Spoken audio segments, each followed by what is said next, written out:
لمة العيلة، يوم العزومات.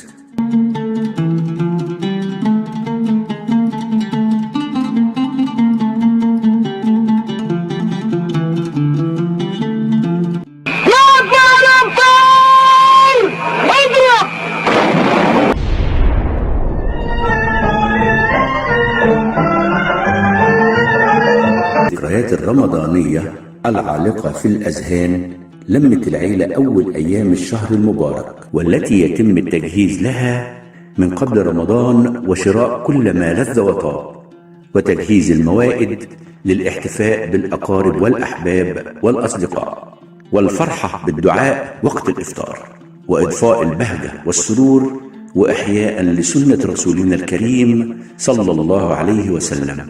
دامت أيام الفرحة والبهجة على الجميع، وكل عام وأنتم بخير.